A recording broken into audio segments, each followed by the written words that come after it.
Hiya, I'm Jasper, and welcome to your video review for Land of Bad. It's a movie starring Liam Hemsworth, the younger of the Hemsworth brothers, as well as Russell Crowe and a little bit of Milo Ventimiglia. I'm probably mispronouncing that. The dude from Heroes, who I honestly, when I saw him because of the beard and everything was covering up so much of him, I thought that it was the Flash from the MCU. Or not the Flash, but the Speedster from MCU, but whatever, it wasn't. Moving on.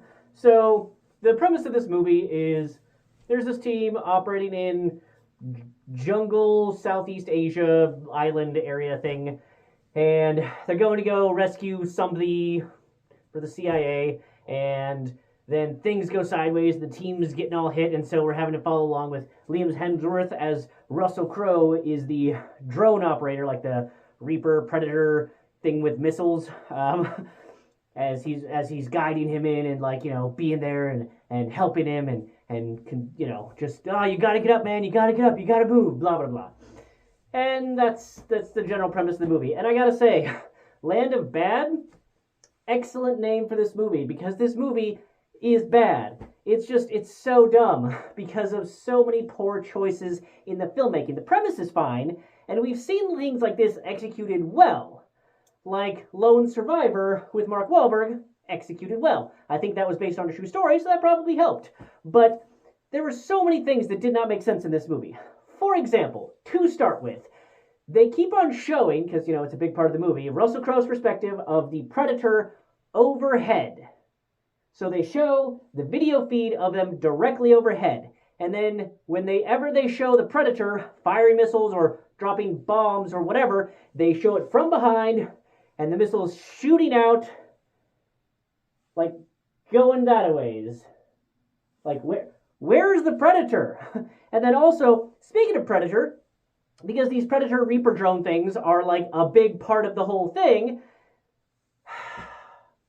it's so dumb that they have them flying so low when you know that they would be flying further up, but the whole point of these things is for Overwatch, right? So that you can see bad guys coming. And every single time, he's walking along, and then they're like, oh shit, there's somebody less than 100 feet away from you. Oh, get to cover. Hurry. Oh, there's people coming from both sides. Oh no.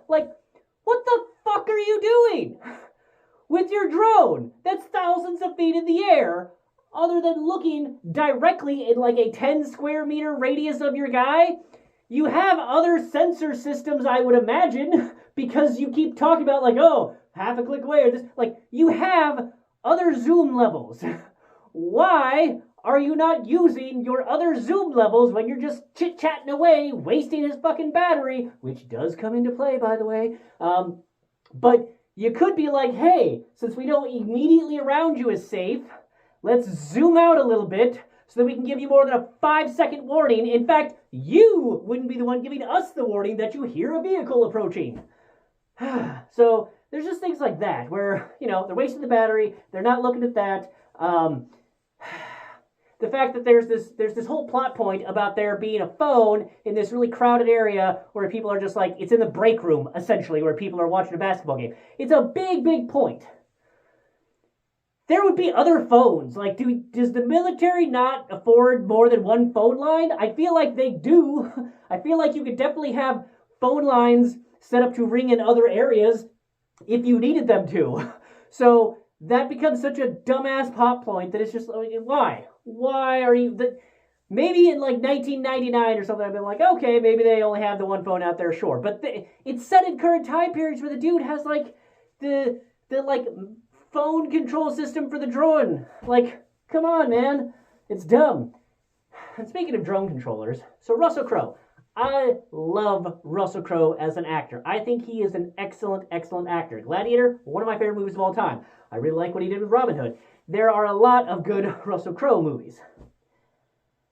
However, he's fat. He is fat now. He is not a skinny guy by any means. And you know what? Fine. You're a rich Hollywood dude. You have done your time in the trenches. You have been that leading man with the physique and all that jazz. And that's fine, man. You do you. You have enough money. You don't need to be fit for nobody. That's fine. But you are playing an Air Force captain, and you come out to here That's not believable. You're also gray and weren't willing to shave your beard. So you're like, I don't know how old Russell Crowe is. I would imagine mid-50s or so. But there's no way that he would still be a captain, nor would he be that round and still be able to pass his PT test, and nor would some fucking full-bird colonel who clearly has it out for him let him just parade around in a fucking Hawaiian shirt top with his whatever fucking military jacket over top of it. No, not believable at all. And speaking of not believable, which we've been doing about this whole time, that colonel that has him, like that hates him because he's fucking weird, like they made a whole scene of Russell Crowe being kind of an obsessive, like little bit of an asshole, but like probably some like obsessive qualities. They made a whole scene of it.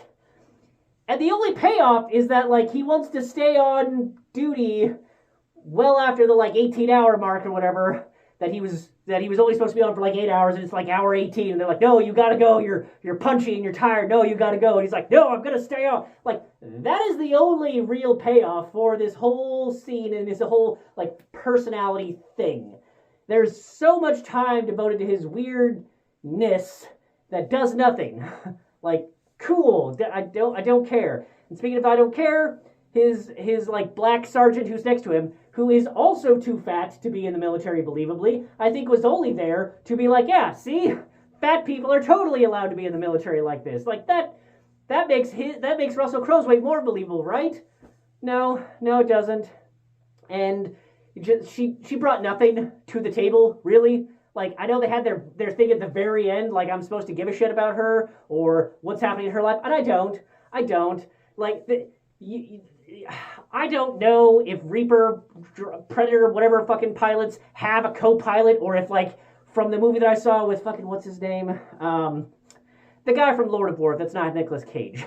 So he had his own, like, Predator drone operator movie that it seemed like the two people sitting next to each other each controlled their own drone. So this whole movie is like, there's only one drone. And what is she there other than for Russell Crowe to be able to tell her something that otherwise he would do? So I guess it's to verbalize something instead of having to spend money on graphics and interaction to demonstrate what the drone operator would be doing. But she is superfluous. She does not matter at all, and her function should have just been carried out by Russell Crowe. So, yeah, there's things like that. There's really, really, really unbelievable things, like the fact that you have this drone that's just like doot along with super zoomed in for whatever fucking reason, and not once did they go back to check to be like, hey, you know that two people from the Super Hua team that got hit by an RPG? We're not gonna go check. We're not gonna go check to make sure they're dead, that they're not just badly injured, or that their bodies aren't being like butt fucked by the whatever terrorist group that is. Like, nope. We're just going to follow this guy. We're not going to spend like 2 seconds with our giant super zoomy camera to be like, boop, okay, yeah, they're dead, boop. Nope. And because it's Hollywood, and they didn't even do that for us, the viewer, you know what that means, right? Like, I don't have to spell it out for you because the movie fucking spelled it out for you. If you do need to spell it out for you, I'm not going to spell it out for you, and you'll be surprised, I guess. But no one in the audience would be. And there's this scene where people get captured and they like get all their stuff taken, and then they get their binoculars back and a couple of other things, but not most of their things. It's like, hey, we need you to be able to do this and this and this later on, so we're going to have you find or otherwise assemble that. But everything else magically has disappeared. It's not with you or the rest of your shit that you did get. It's gone. Along with camo-colored clothing, you're gonna put on a bright white and a fairly bright red color clothing through this foliage. And speaking of this foliage, look, I'm not an arborist. I could be fucking wrong. But it really seemed like a lot of those jungle scenes that were set in some Southeast Asian, like, island jungle thing was like, more like forest in southeastern California, maybe southwestern. Just saying. It seemed like they added a couple jungle-y things here and there, but like it didn't even seem like they went to Hawaii for this. Like, at least go to fucking Hawaii for some jungle things, right? But they didn't.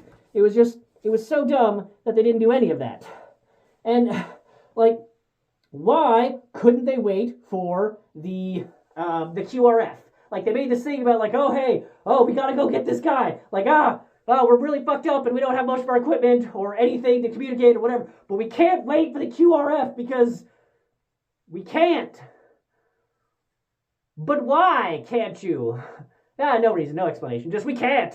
Okay, sure, whatever. And then they make a real big deal several times about like how much armament this Reaper has, right?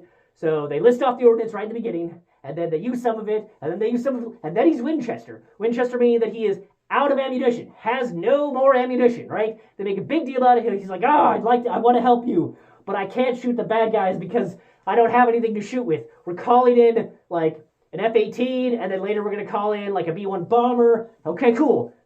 So now we have this plan. And then, towards the very end of the movie, well after they've established that we're the only drone on site, and we're out of ammunition, and we can't leave because we're the only drone available. Then they show this drone that has otherwise been out of ammunition this whole time, dropping a bomb that is somehow rocket-powered. Okay. Why? Was it because it was too expensive to animate the bomb coming out of the B-1 or having another F-18 fly over, like, supposedly? It's dumb.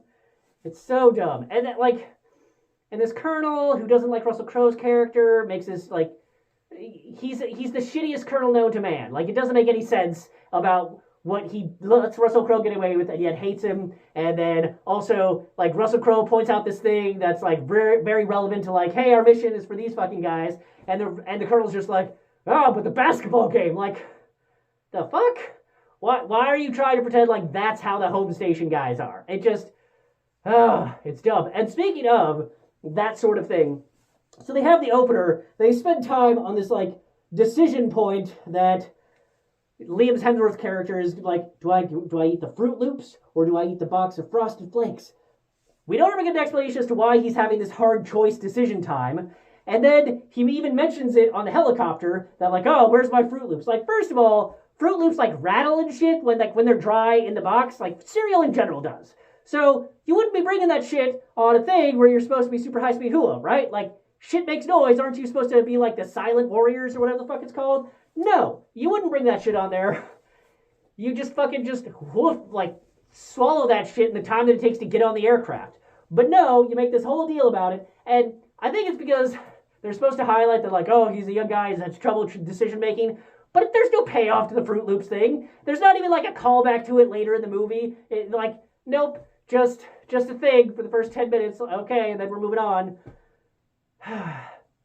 Also, I don't know, like, all of the things, but I'm pretty sure that JTAC dudes are badass motherfuckers.